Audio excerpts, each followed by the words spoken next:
तुम्हाला पण पुलाव खायला आवडतो का? तर असा सोयाबीन पुलाव तुम्ही एकदा नक्की घरी ट्राय करा. गॅसवर गरम पाणी करून घेतले आणि त्याच्यात मी सोयाबीन टाकून घेतले. 10-15 मिनिटांसाठी ते मी तसंच ठेवलं होतं. नंतर मी सोयाबीन 2-3 पाण्याने स्वच्छ धुवून त्याचे बारीक तुकडे करून घेतलेत. याच्यामध्ये ठेचलेला अद्रक, लसूण, दही, शाही बिर्याणी मसाला, घरगुती मसाला, हळद आणि चवीपुरतं मीठ घालून घेतलंय.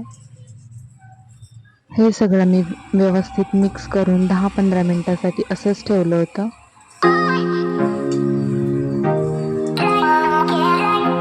10-15 मिनिटानंतर मी एका कढईत तेल घालून त्याच्यात एक चक्री फूल आणि तेजपत्ता घालून घेतलाय.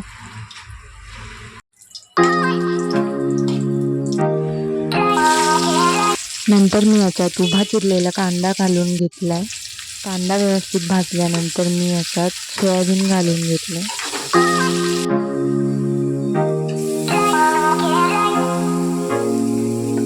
सोयाबीन मी इथं व्यवस्थित 1-2 मिनिटासाठी परतून घेतलंय. त्यानंतर मी याच्यात एक मोठा टोमॅटो घालून घेतलाय.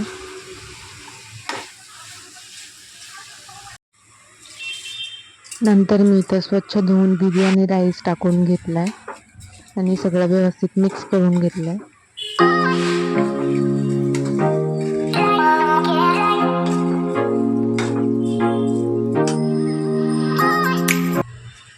त्याच भांड्यात मी गरम पाणी करून ते पाणी ओतून घेतलंय राईसमध्ये आणि चवीपुरतं मीठ घालून घेतलंय. आधी आपण मीठ घातलं होतं, त्याच्यानुसार मीठ घालायचे आणि थोडीशी कस्तुरी मेथी घालून घेतली आणि 10-15 मिनिटात आपला असा राईस मस्त बनलेला आहे.